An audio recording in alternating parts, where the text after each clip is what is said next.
Because we're going to go a little bit Parshas Nitsavim and Vayelech. Okay, a little bit Nitsavim and Vayelech.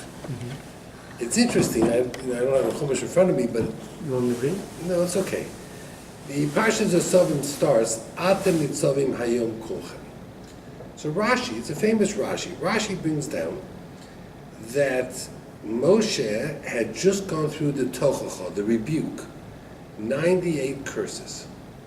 Rashi describes it as 100 less 2, because there were 2 that were generalizations.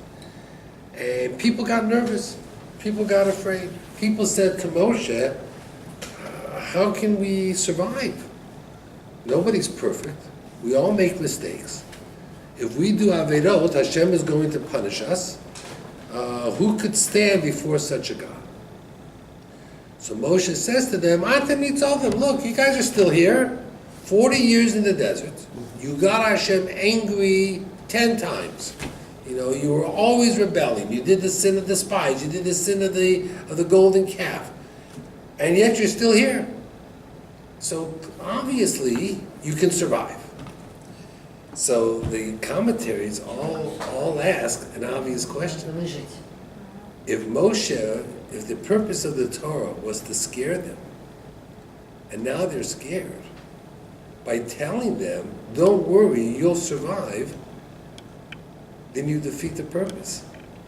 It's like a father says to a son, you did something wrong, no electronics for 2 days. And the mother says, don't worry, it'll be okay. I'll give you the electronics. So what does the father accomplish? Nothing. If Hashem wanted to scare them, and Moshe says, but look, you see, you're still here, it defeats the purpose. So the answer they give is an important answer. One thing is to fear Hashem. The other thing is to feel hopeless. That means if you feel hopeless, that's a terrible feeling. Moshe did not want the Jewish people not to be afraid. He says you have a lot to be afraid about. But you're being hopeless. It's called yiush. You're saying, who can survive? We're finished. We're doomed. He says that you're not. That means there's a big difference between scaring someone, so they should do Torah and mitzvahs, and making someone feel hopeless. Hopeless is a bad thing. You always have to give a person hope. There has to be a certain amount of belief that there's hope. Hopeless means that you give up. Now, it's interesting that in Bechukosai, it gives Nechama. I'll remember my covenant with Yaakov, with Yitzchak, with Avram. We know that the first Beis Hamikdash destroyed for 70 years. It came back. There was a second Beis Hamikdash. What's going to end this goals? So the Briskerov, he says that what's going to end this goals is going to be tshuva. We're going to live in a generation where people are coming back to Torah. We call that the teshuva movement. Coming back. Now, teshuva is a very unusual thing. That means, we mentioned before, a few weeks ago, that teshuva is uniquely a Jewish thing. Because in order for Hashem to forgive you, He's not like a king to a subject, because a king can't forgive like that, but it's like a father to a son. Karachem av al banim, like a father has mercy on a child. Tshuva goes against logic. I'll give you an example. A person's in court. We've had many cases in court of corruption. So they have a trial for a senator or whatever it is, corruption. And the senator is found guilty. The judge sentenced him to 7 years in jail. So then the judge says to the senator, how do you feel? He says, I really feel bad. I'm sorry. I feel bad. I feel bad. Is the judge going to say, oh, you feel bad? Okay, you can go home. Is there any crime that you can do where you're found guilty? You were selling drugs. You got caught. 10 years in jail. How do you feel? I feel terrible. I'll never do it again. I promise you, I'm sorry. I admit my fault. I am doing teshuvah. The judge is going to say, oh, great, you're sorry. Go home. Go back to your family. Free to go. You're free to go. It's not going to happen. So the idea of teshuvah goes against everything common sense. The Gemara has a whole discussion. The Gemara says they asked the Malachim, what happens if a person sins? He should be punished, he should be destroyed. They asked the Avos, they asked the Torah, they asked everything. The Torah says he should be in Korbanos, maybe he can get forgiveness that way. Only Hashem suggested the concept of teshuvah. And they say, the Gemara says, teshuvah goes all the way up to the Kisei HaKavod, to the throne of Hashem. Why? Because on any other level, on any other area of the heavens, wherever it would stop, it would be knocked down, it would be destroyed.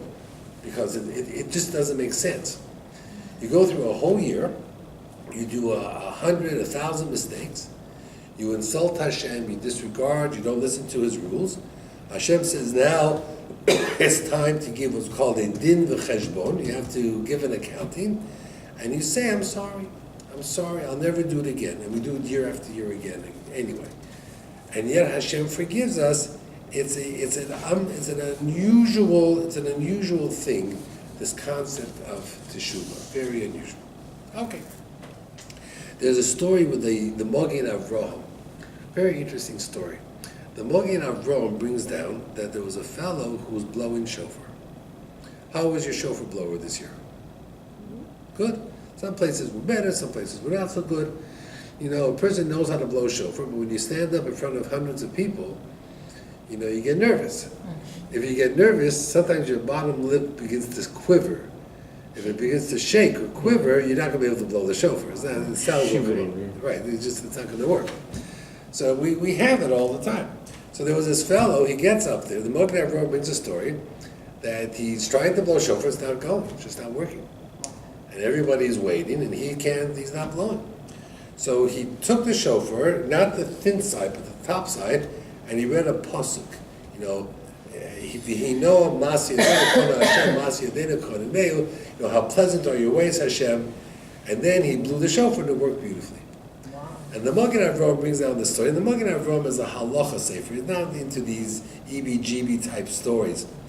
So they all ask why he brought down the story and what was the message of the story. So he says the pasuk he read came from when they built the Mishkan. In the desert, they built the tabernacle, the Mishkan.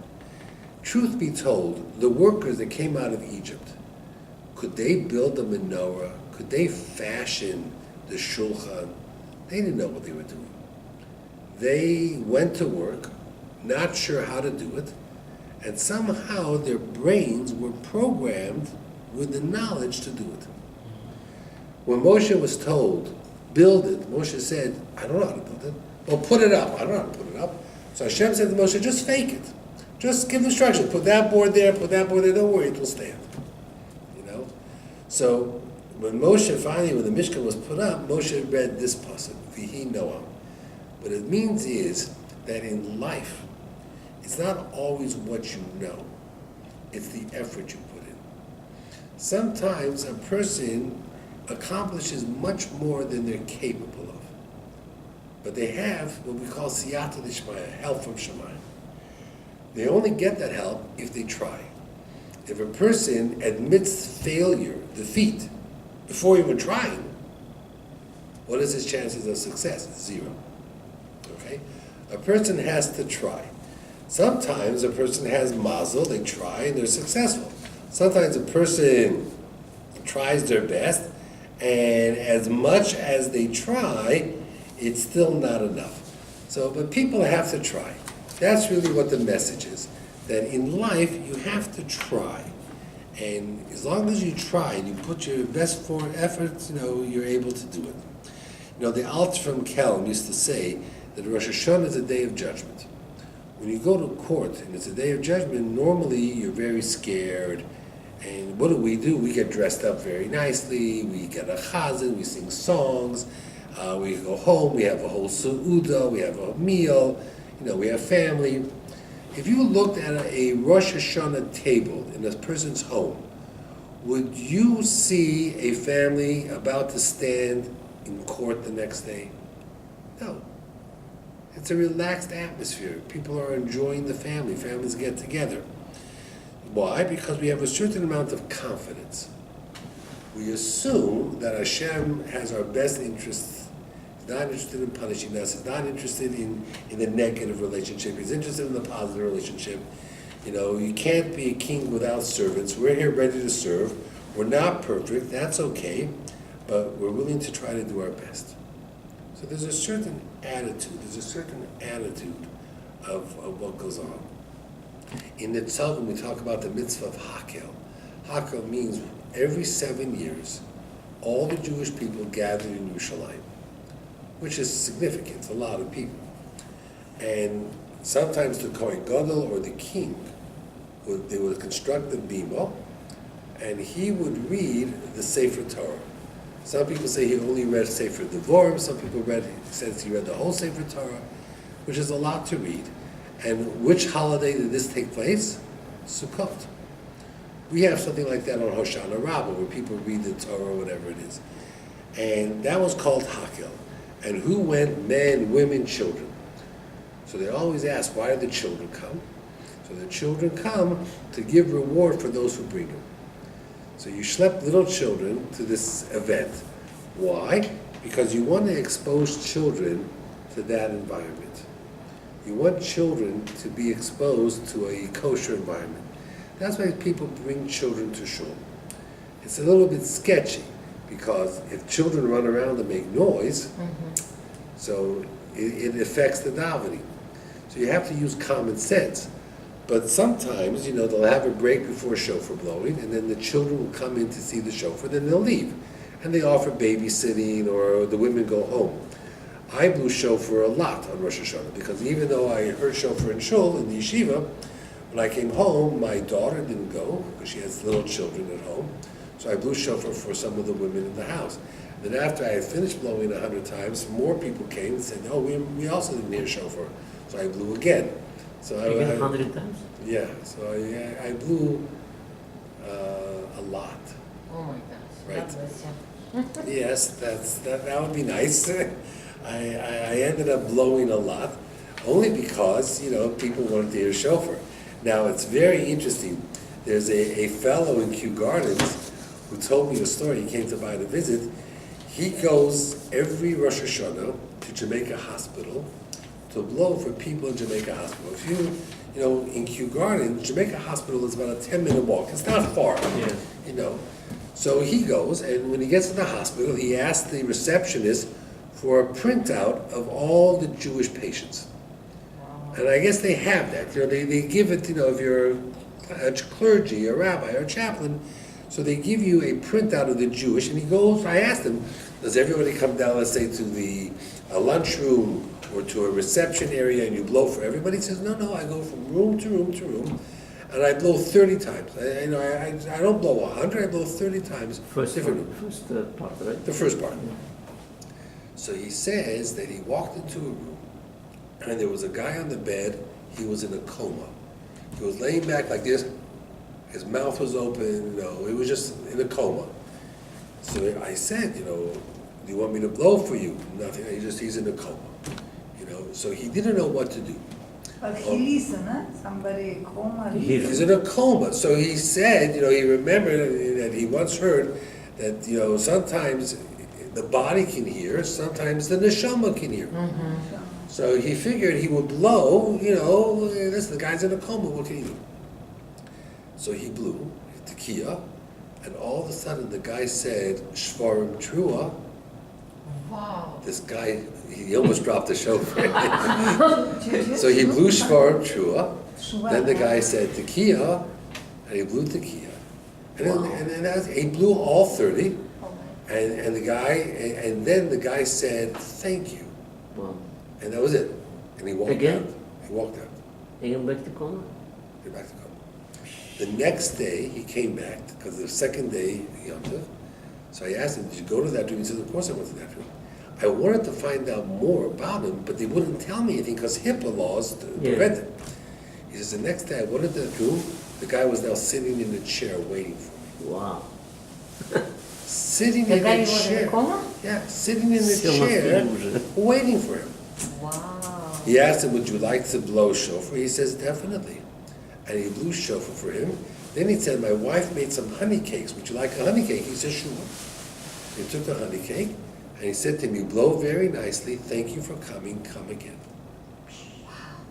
Did he ask him yesterday? This He guy remember was or so not? spooked. He was so psyched out. I mean, he didn't know what to say. Should ask Here's him a guy. if he remember about yesterday, no? There's 1,000 things I wanted to ask him. He was so shocked. He was so shocked. The guy was like lame. How long he was in the coma? I don't know. He says he doesn't know because they won't give him any information. He's not family, you know. But It's amazing. it's an amazing thing. It's a wild story. It's a wild story. You know, it's just So crazy. he was religious, he knew about Tikiyat. He knew something, you know. Even very modern and non-religious people know about Rosh Hashanah, know a little bit about Shofar. Yeah, but I mean, Truat. Yeah, to know Shvarim Trua, that's unusual. Means that he's been a shul goer for many years. Maybe. You know, I don't know. Touch Now, they on- bring down a famous story with the Chofetz Chaim. Famous story. He says that, you know, the Chofetz Chaim used to say that there was a wine merchant, and he would go to the store, and he put in a whole order of wine, barrels of wine. And the store owner says, I'm sorry, I can't sell it to you. Why not? You didn't pay me for the last time. Last time you took 20 barrels of wine, you didn't pay me. So you have no more credit. He says, well, you know, I sold it, I had expenses. So there was someone in the store. So someone in the store said to him, listen, you're being silly. No one's going to give you 20 barrels of wine. You don't have the credit. Get the one barrel. Sell it. Come back. Pay for it. And you'll have a little bit extra. Now you'll buy 2 barrels. Sell it. You know, put it in a bottle, sell it. Then you'll buy 4 barrels. And you'll work your way up to the 20 barrels. And that's exactly what he did. Instead of tofas the meruba, trying to do too much, he did much less. So the Chofetz Chaim says the same thing is with the Rosh Hashanah Yom Kippur. People go and they think they're going to do teshuva on 100 things. He says sometimes you can't do that. Sometimes you have to improve one thing. Say, I'm going to make sure to do Birkat HaMazon better this year. I'm going to do brachot better this year. I'm going to daven mincha. Some years I forgot to daven mincha. I'm going to daven mincha every year. Ma'ariv, arvit. You know, there are things you can do that you improve. Not trying to do too much. Do small things. If you say one thing you're going to do better and you're able to do it, so next year you'll do 2 things better or 3 things better. But at least you'll show that your credit is good, that you pay your bills. You know, someone called me on the way here. I was in the car. I felt parking. He lent someone money. Okay. Person says he was going to pay it back. Didn't pay him back. He said, I'll pay you back next week, I promise you. Comes next week, he didn't pay him back. So the guy says, listen, you know, after this already, he owes him already for 3 or 4 months, he hasn't paid him back. He's supposed to pay him back after 3 weeks, he didn't pay him back already, it's 4 months. So he says to me, was it a mitzvah to lend him money? So what's the answer? Is it a mitzvah to lend someone money? I said, sure, it's a mitzvah to lend money. He said, what kind of a mitzvah could it be? Now I don't like the guy. Now I talk bad about the guy. Now I speak lashon hara about the guy. The guy made promises to me. He broke his promises. He lied. The one mitzvah has created 20 averot. So what's the mitzvah? It's only a mitzvah to lend someone money if they say they're going to pay you back in 3 weeks, and they pay you back in 3 weeks. Then it's a mitzvah. But when the guy has no intention to pay you back, and he tells you, I'm going to pay you back, which he lies to you, and he promises, he doesn't say, I'm going to try my best. He says, I promise you next week I'm going to give it to you. So he doesn't know what to do. You know, he has taken what he thought was a mitzvah, and it has created 20 averos. He's right. It's no longer a mitzvah. The mitzvah is lost. Now I feel bad about the guy. I'm not supposed to hate someone. I hate someone. I give him musr. I speak lashon hara about him. I'm complaining to everybody about him, and nobody can help me. So it comes out, you know, the mitzvah is no mitzvah. Okay, that's what happens. Okay, Moshe Rabbeinu, in Parshas Vayelech, he says to them, today is my last day on this earth. How old was he? Who? Moshe. 120. 120 years old. When we wish someone, to live, we say he should live to be 120. Where does that come from? Does that come from Moshe? Could be. There's a pasuk in Bereshis where Hashem says that I'm fed up that I created people. I'm going to wait 120 years to see if they do tshuva. So the idea that a period of time is heavenly sent already was in the first parsha of Bereshis by the Mabul. It's 120 years. So Moshe was the second person to live 120. 120 was the judgment of the world. Everybody had 120 years to live before the world was destroyed. One of the Meforshim bring down that why Moshe lived to be 120? Because he gave up 120 days for the Jewish people. He went up on Har Sinai how many times? 3 times. Each time for how long? 40 days. 40 is 3 120. times 40. It's 120. So the first time he went to get the Torah, the second time he went was to pray for the Jewish people, and the third time was to replace the Torah, the luchot that were broken. So it comes out that Moshe sacrificed, went up into a realm beyond his this world for 120 days. And Hashem, Hashem like the spies, a year for a day, Moshe got a year for a day, to be 120. So that's a fascinating little tidbit, okay? That he was able to do that. Very, very fascinating. So Moshe was 120 years old. He was transferring authority to Yehoshua.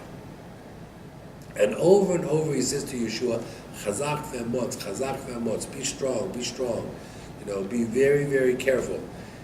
Don't let the people rule you, but you have to rule the people. Which is what Yeshua did. Yeshua led them into Eretz Yisrael. He helped conquer Eretz Yisrael, and he helped divide Eretz Yisrael. Did he conquer all of Israel? No. How long did Yeshua live? To be 110. Was conquered, is it? Was it? He had to conquer. Israel was by 7 nations ruled Israel. What's Was conquered? Conquer means to do war, to do battle. Oh. Yeah, to defeat them. So he wasn't successful. When Yeshua died, there were many areas of Canaan, of Israel, that was not defeated. And the Shvatim themselves had to fight. So it took quite a while. And they never really did the job completely, not until the days of Shaul HaMelech and David HaMelech. Only when they had kings, they finally really do what was necessary. But other than that, they really did not do it. Okay, so Moshe is now ready to transfer leadership to the Jewish people. They say on the last day of his life, he wrote 13 Torahs. He gave 1 Torah to every Shevet. And 1 Torah he put into the Aron Kodesh. Okay? Some people say it was inside the Aron, next to the Luchot. Some people say there was a shelf, and he put it on the side. So I understand he gave every tribe a Sefer Torah. Why did he put 1 Sefer Torah in the Aron Kodesh? No one used it, no one read it, it was just stored away. So, it's interesting. The Reb Zalman Sorotskin, when he spoke at the funeral of the Brisker Rov, he asked that question. And you know what he said? He said, when you give the Torah to the Jewish people, if they want to, they can take out a section, they can change the writing, they can change the rules, right?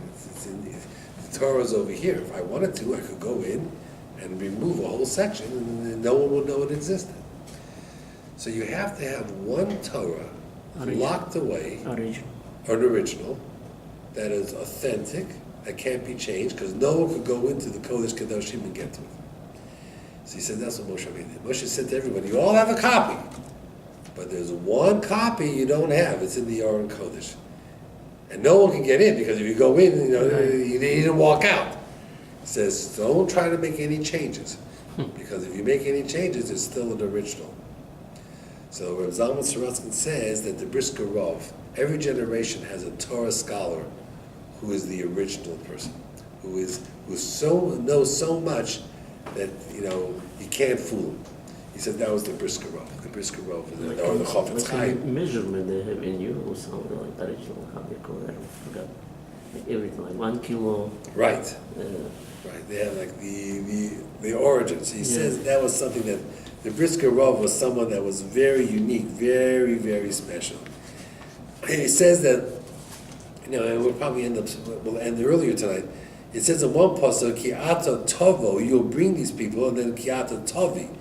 Tovo means you'll come together with all the elders. That means Yeshua, you're going to have this Sanhedrin, you're going to have plenty of people to help you. So you're going to come with a whole group of people to advise you. But when it deals with the people, you're going to bring the people, meaning there's only one king. Yeshua is the leader. There's only one leader. At the end of the day, you have many, many stories where in the Sanhedrin, the Nasi said one thing and people challenged him. And the people who challenged him lost, because you can only have one leader. The presidents of the United States often say that. When there's an election and there's a new president, till the old one finishes his term, there's about 3 months overlay. He says there's always one president in the United States. You can't have two presidents. One term ends, the second term begins. By kings, the term ends. When David HaMelech died, Shlomo took over. Shlomo did not take over while David HaMelech was alive. You can't have two kings, you can't have two presidents. You can only have one Yehoshua. He was the leader. So he had to work with everybody, but at the end of the day, what he said went. Moshe Rabbeinu had Sanhedrin, had a lot of helpers, had a bunch of shoftim, but at the end of the day, who was in charge? Moshe Rabbeinu. And when it came to Moshe, Moshe had to know. Okay, in Parshas of the Nitsavim Vayelech, we have the mitzvah of Teshuvah. Not everybody agrees it's a mitzvah, but most people say it's a mitzvah. Tshuva is a mitzvah in the Torah. That means, since it's a mitzvah, there's no excuses. You have no reason not to do Teshuvah. When you do Teshuvah, you're actually fulfilling a mitzvah. So how do you do Teshuvah? What is the format to do Teshuvah? What's the first step? well, first you have to admit that you did. That's right. You can't say you're sorry unless you admit you did something wrong, which probably is the hardest thing of all, especially for a man. Men are not very quick to admit they did something wrong. Women are much easier to admit they did something wrong, I find. But men are not. Now, admitting you did something wrong is not as simple as you think. For example, a person gets into an argument with his friend. So now he feels bad. What do you feel bad about? I feel bad I got into an argument with my friend. Yeah, but that was the fourth person he got into an argument with. What's he doing teshuvah on? The argument? No. That's only a symptom. It's like, for example, God forbid, just as a bad example, a person has cancer and the radiation makes him sick. What's he angry about, the radiation or the cancer? Cancer. The cancer. The radiation is only a symptom of the cancer. When a person gets into fights, the issue is he has anger. He's angry. So if you're going to do teshuvah, it's not about fighting. It's about being angry. That means sometimes what you did wrong is only the symptom, is not the problem. It takes some thought to figure out what the problem is. You can only do teshuvah if you've taken time to figure out where is my problem. People very often go to therapy, and the purpose of the therapy is to help them identify the areas they need to work on. It's not the symptoms, but it's the area, the cause. You want to get to the root cause. And when you can find the root cause, then you're able to go.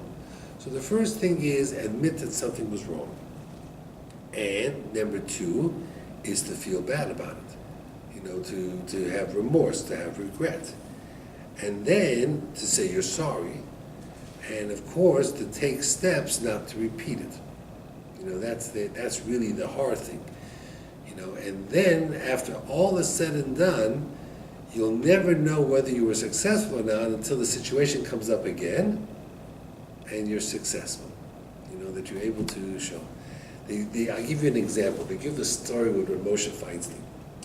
Reb Moshe Feinstein in the summertime used to go up to camp, Camp Staten Island, and they had plenty of pictures of him sitting at a table out in the sun, and he would be writing his Chidushei Torah, his words, his learning, his teshuvos, his responses to questions that he was asked. And Reb Moshe used to like using a fountain pen. Do you know what a fountain pen is? These are ballpoint pens. So when you write, it dries. Oh, A fountain Geneva. pen has like a cartridge of ink. Mm. It's almost, in the olden days, you used to dip it in the ink. Uh-huh. So the fountain pen has inside a wet cartridge, Oh. and it writes wet. Yeah. So he spent hours writing 3 pages of tshuva, and it's wet. So now it has to stay in the sun, it has to dry, because you can't fold it up, it has to dry. All of a sudden, a bunch of kids from camp come running by, and I guess they were having a water fight, whatever it is, and as you can imagine, the water spilled all over, and all 3 pages got ruined. Oh my God. So the counselor took the boys, they had to go to Reb Moshe Feinstein, they had to ask apology, they apologized, he of course forgave them. Someone came over to Reb Moshe, and he said to Rabbi Feinstein, he says, you spent 3 hours writing that, 4 hours, a whole day. Now it's ruined, you gotta do it all over again. You must be a little bit angry. I mean, you must be frustrated. You're human, you're a human being. Reb Moshe, the God, but he is a human being. You must be angry a little bit. So Reb Moshe said to him as follows. He says, I spent my entire life working on controlling my anger. Do you think I would throw away a lifetime of work over 3 hours? Would you? No. Perspective. That means a normal person gets angry. I wasted 3 hours. These kids should be more careful. But Reb Moshe put it in perspective. He says, I spent my whole life working on not getting angry. Not 3 hours, hundreds of hours. Not easy. Not easy. Am I going to throw away hundreds of hours of hard work over 3 hours? No. When you look at it that way, If we get angry, so everything is nothing. Right. 100 hours. Hundreds of hours are lost. If I allow myself to be angry over 3 hours, what will I be losing? Hundreds of hours. I'm not going to throw away hundreds of hours for 3 hours. It's a He not there fascinating with thing. 100 hours lose, not angry. So he worked. He said, I worked my whole life. I worked my whole life not to be angry. He says, I worked my whole life not to be angry. You know, it's an amazing, amazing thing. You know, I worked my whole life not to be angry. Why am I going to throw that away for 3 hours? You know, we talk about video here. He brings down a very interesting story. He talks about regret. Just interesting. He says there was once this prison where it was horrible, a horrible prison. And the prisoners were fed up, and they planned an escape. And they dug a tunnel, and all the prisoners ran away except one. One prisoner didn't run away. Because he was afraid if he ran away and he gets caught, they were going to kill him. So he stayed. So he thought when the guards came and saw that everybody ran away, but he stayed, that they would reward him, out of respect. They beat him up. Why they beat him up? They says, clearly you like it here. Because everybody ran away because it was so horrible. But you think it's fun here. You think this is a camp. So they made it, we're going to make it 10 times worse for you now. Right? Because we don't want you to like prison. So he thought he was going to show them how loyal he was. And they said, oh, you like it here? Okay, we're going to make it 10 times worse. He says, that's the whole way the Yetzirah, and then, tries to entrap us, about this world and the next world and everything that's going on, trying to trick us in thinking we like it here, we don't like it here. It's as difficult as it is. It is very, very, very, very hard. Okay, I have one more story to share with you, then maybe we'll call it a night, and then I'll wish you all a Gemar Chasima Tova. So, how do you end your fast? I mean, it's just curiosity. So you do Ne'ilah, you open up the Aron Kodesh, you stand for Ne'ilah, and what time is the fast over? Because I know Friday we have it a little bit shorter. Close to 8. Close to 8, because it's really about 7:30, 7:38. You know, we start Kol Nidre before sunset, and Ne'ilah goes till after sunset. It's at 6:48. What time is 6:48. is what? This fast. Starts, yeah. We start Kol Nidre before that. We'll start Kol Nidre about Right. 6:30, 6:35. 6:30. You always start the fast a few minutes before, and it's like Shabbos. Yeah, it's like 30 minutes Right. after. Now we make Havdalah after Yom Kippur. Yeah. You know, we don't use besamim, we don't use spices. We do ner, we do the candle. Candle? Yeah, we do the Yeah, candle. that one. And bless you, you're supposed to use a candle that was lit before Yom Kippur, and then you light the second candle after Yom Kippur, and you put the two together, like the old and the new. You know, so you're supposed But we to have to put the candles like a food. a yortzeit candle, yeah. And most people 24 light a hours. yortzeit candle anyway, because they say Yizkor. 24 hours. Right, a 24-hour candle, because they say Yizkor. But everybody has to do, or who the Yes, one of the things we do is we use a At home? candle. At Yes. home also. I have to do two? You have both your family alive, your Alive. parents? Both of them? Okay, what about you? My father passed away. So you're gonna light a yortzeit candle, so, So she lights the two like a Shabbos candle, right, and I put the Yotze. yortzeit candle. What should I say? The Nishma? But from that You one we could can if do you the want to. Havdalah? From your And- side Right, from candle? the yortzeit candle, we use that to make Havdalah. Yeah, we can From do. Yotze you can do the light a new one. Yeah, you light and you hold both together. Yeah, you light with the, Oh, another Right. matches. No, зажигать можно. Or you Зажечь light, можно or новый. you light from it either way, but then you put them Или так, together and you make the bracha Because of sometimes revelation. it's your side, it's your right candle, it's not, it's not for, it's not goes for 24 hours. Correct. So the way that I deal with that is, they now make these 3 yortzeit days. candles. I buy a 2-day, 2 days? Yeah, 48 Yeah. hours. 48 hours. This way, at least I know what's going to Просто две свечи он говорит надо. Одну свечу просто возьмешь, зажгешь обыкновенно, и одну, которую ты поставишь. И на эти два скажешь этот, вот так вместе. You have to put close to each together. other, or Right, just close together. close, и сказать это. So you make Havdalah, you make Borei Piyal Gofen, Ты не поняла. Шаббатский ты поставишь. you do Потом Borei Piyal возьмешь Gofen, you 48, do Borei потом Morei когда Eish, and Hamavdil. And then we big bring candle, yeah, закончится, 48 зажгешь hours. другую. Big It's candle. not such a big candle. My 48-hour candle is just this big. It's just a little bit bigger. It's just a little bit thicker, that's all. Okay, and then right after Yom Kippur, already people are already getting ready for Sukkot, you know, Lulav, that's and everything else. I don't know what to do here anymore for Sukkah, because they don't let you build a Sukkah here. There's no place to build a Sukkah. They have space. Okay. But they don't want to. But they don't want to. I'm gonna share with you a story. Okay. Listen to this story. We'll end with this story. It has to do with Sukkot. In America, not so much, but in Israel for sure. When people go to a store to buy a lulav and an esrog, before they buy it, they take it and they show it to a rabbi. Is this a good lulav? Is this a kosher lulav? Is this a good esrog? Right? Same way when people buy tefillin. They take the parchment, and they might take 3 or 4 sets of parchments, and they'll go to the rabbi, and the rabbi will look it over if he knows what he's looking at, and he'll tell you, this is the better one, buy this one, or buy that one. He'll tell you which one to buy. So there was this young man who was learning in Kollel, and he found a beautiful esrog. So he brought it to Rav Shlomo Eisen. Rav Shlomo Eisen in Israel was an authority on esrogim, kosher esrogs. And everybody would bring them their esrog, and he would look at them and he would say, yes, it's a good esrog, no, don't buy it, whatever it is. Anyway, this guy brings his esrog to Rav Shlomo Eisen. He's so proud, it's a beautiful esrog. Shlomo Eisen looks at the esrog, he says, this esrog is not for you, don't buy it. Well, So this guy says, Rebbe, the esrog is gorgeous.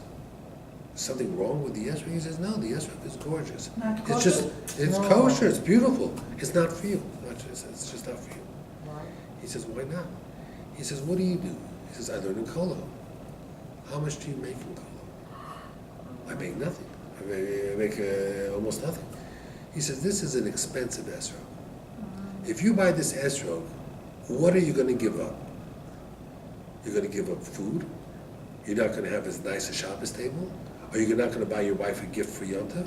He said, let me tell you what, buy a cheaper esrog and buy your wife a dress. You'll be much happier and it'll be much more kosher. That's what he said to the guy. You see? Very good. He said to the guy, Akarmanu. he said to the guy, "Don't, this esrog is not for you." Now, if you believe in Chachomim, you're supposed to listen. You know, and he should have walked out of there, and he should have said, "The Rav Paskin, this esrog is not for me."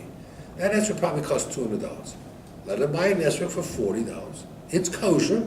It may not be the most beautiful one, so you won't be able to show it to everybody in the synagogue. And buy your wife a gift for Yom Tov. He says that's what you should do. And your wife is gonna be happy. And your wife will be happy. And you'll have a better Yom Tov. So it's amazing that, you know, and this is why we consult Rabbanim, we consult Gedolim. He did it? Or it's I don't know just the end of the story. It's just I would like to think that since he took the time to ask Rabbi Eisen what to Should do, follow, yeah. he would follow his instructions. I would like to think that. So what about us? So we should spend as... So depends what on is the packet. lesson? What is the lesson? Spend The, the the present. lesson is that we spend money to make mitzvos nice. But there is the small picture and there is the bigger picture. Sukkot is a chag, is a Yom Tov. It might be better to spend a little bit less here and spend a little bit on flowers for the house or a present for the wife, you know? It's okay, you buy every Friday, don't worry. Every other Friday, because it Okay. says 2 weeks. So. Okay, but Yom Tov is Yom Tov. It's just interesting. We go crazy over Lulav and Esrog, which only the first day is Minat Torah, the rest is only Minat Rabbanan. And the amount of time we hold the Lulav and Esrog together is probably in davening, in Hallel, maybe 5 or 10 minutes, and Hoshana is another 5 or 10 minutes. It's one of the mitzvahs of the Torah, and we want to do it right. But there's going overboard, and if you go overboard at the expense of your family, That's not the mitzvah. then the mitzvah is The mitzvah is, diminished. but, yeah. Right. That was what his message was. When should you buy? After the Yom Kippur? You can buy it now already. If you're going to be busy, there's not a lot of time after Yom They Kippur. were selling yesterday in the... They're selling all over the place. First. They're selling all over. У нас тоже было. Anyway, have an easy fast, everybody. Thank Have you. a Gemar Thank you, Chatim Rabbi. The Tzom. same to you. All the very best.